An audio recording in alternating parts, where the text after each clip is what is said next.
The Huntress has finally dropped in Path of Exile 2, and it is such a fun class to play as. It had a bit of a shaky start in my opinion, but as you get into it, it really just ups the ante. You can see the damage you can do with these type of playthroughs. And it's a melee projectile style one, as you can see here. So we have things like lightning axes, or lightning spears I should say. You can do things like that. Lots of really cool abilities. But what is the build? So let's go over it. We'll go over the skill gems, everything you can need, and let's begin. Now we're going to start with the passive tree, and you can see I'm level 18 because this is a very early starter build. And we're going to start down the right hand side here. We want the attack damage. Reason being is that the attacks, to me, do feel very, very slow.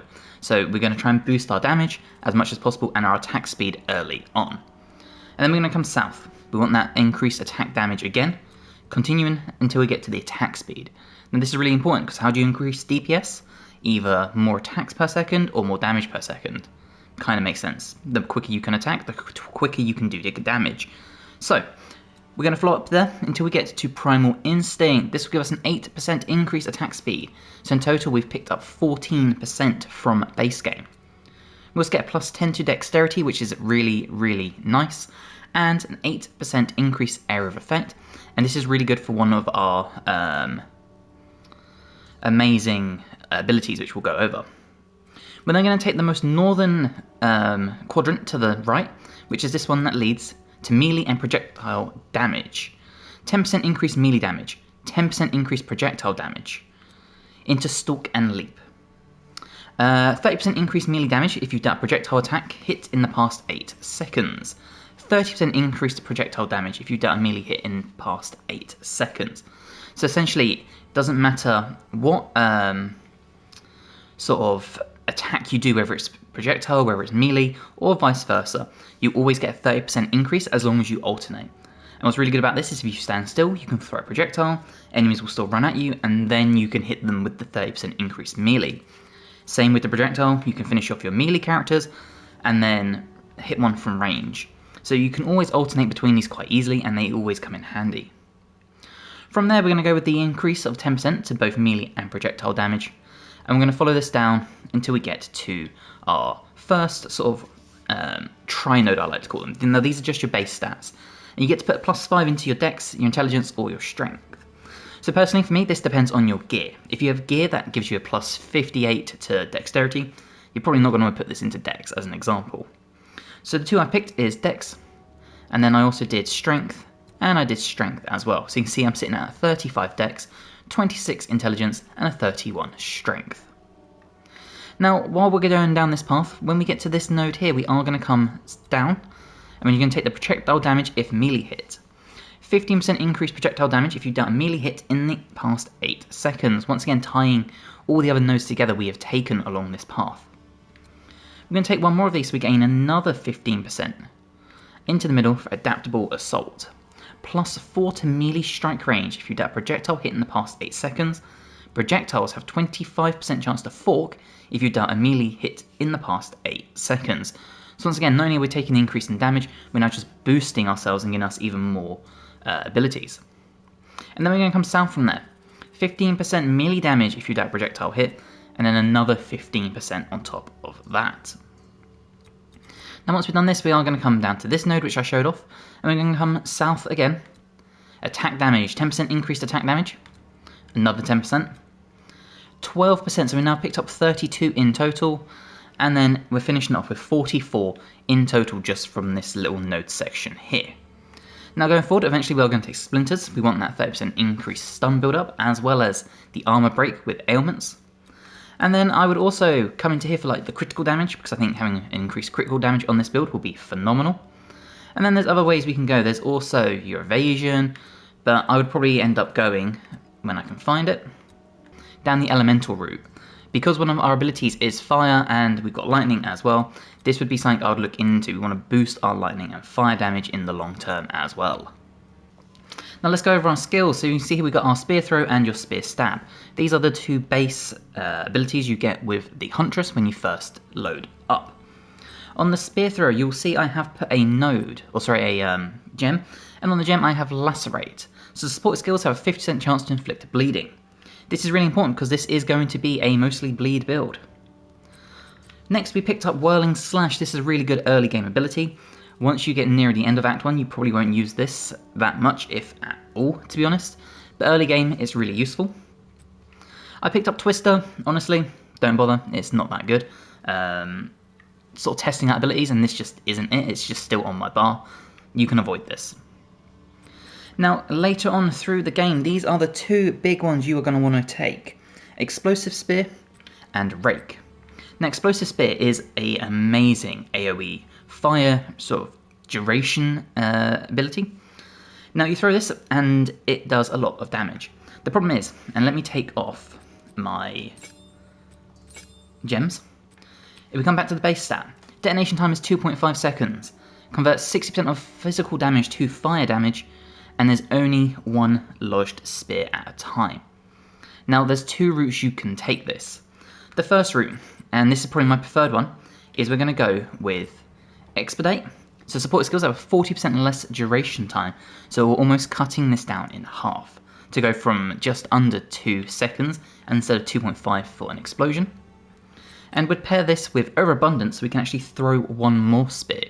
Now granted, each spear will have 50% less skill effect, but you still get extra damage and you can sort of spread it out so you can have a wider range almost, or target two different areas.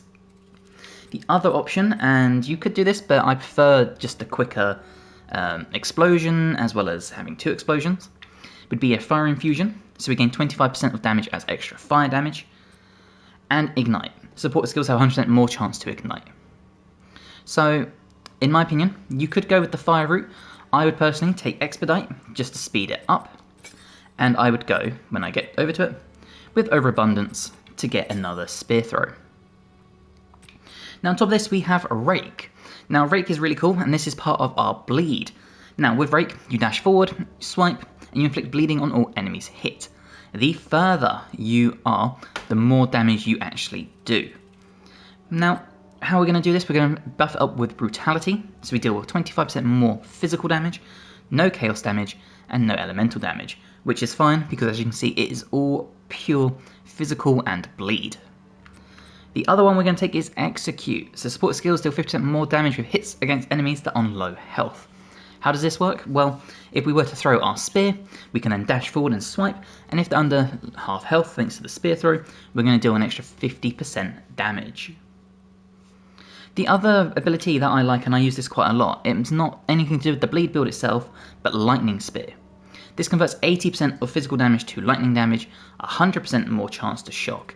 Projectiles can split from hitting terrain, and overall, it's just amazing. Now we're going to pair this with Lasting Shock. So support skills have 100% increased shock duration, but 30% less chance to shock. And Lightning Infusion. So 25% of damage as extra lightning damage, deals 50% less cold and fire, which is absolutely fine. Now the big one is the brand new Herald of Blood, and this is amazing. If you kill a bleeding enemy, they will explode, dealing 18 to 27 base physical damage in an explosion radius. It's insane. So if you can land your bleed on multiple enemies and then kill them and they explode, you basically turn them into like walking bombs. It's incredible. Now near the end of Act 1 you will probably be able to pick up Rapid Assault. This is incredible. This is what I showed off at the beginning of the build, and it's just insane. Now on top of this we're going to put Rage. Reason being is it's going to build our Rage up ASAP. More Rage, more damage. And Martial Tempo, 20% more attack speed. Again, tying this all together, more attack speed, build Rage quicker, more Rage equals heavier attacks, more damage. So let's go over our gear. Now for the gear, what I really wanted to focus on was evasion, I wanted to focus on attack speed, and I wanted to focus on sort of like a life regen or like a healing on hit, something like that. So with the spear you can see we got a 22% increased physical damage, 29 to accuracy rating, a 9% increased attack speed, again tying together with our skill tree, a +6 to strength as this will affect your health pool, and gain 9 life on an enemy killed. For rings, we've got 2 rings that are identical. They both give base of 1 to 4 physical damage to attacks. This one gains 6 life per enemy killed, plus 14 maximum life. The other one not as good, 2 mana per enemy killed and 12 maximum mana. Now, this is becoming more useful thanks to Rapid Assault, but still there's definitely better equipment out there you could roll for. For clothing, you can see we've gone for Evasion and Energy Shield, plus 8 to Evasion rating, plus 7 maximum Energy Shield, but more importantly, plus 12 to Dex, plus 9 to Intelligence. When it comes to headwear, once again, Armor and Energy Shield, plus 12 to maximum life, and a plus 6 to Strength. For our belts, you can see 20% increased life recovery from Flasks, as well as a 21 to maximum life. Again, more attack speed, 5% increased attack speed and a 36 to maximum life with our gloves. And of course our boots, 10% increased movement speed, not particularly amazing, but we do have 14 maximum life, plus 8 to intelligence to help our mana pool, and a 2.7 life regeneration. So with all that being said, let's go show this build off. You'll see we are in the start of Act 2. This shouldn't be a spoiler if you've played the game. And let's start throwing our spears, and you'll know now that we have our increase.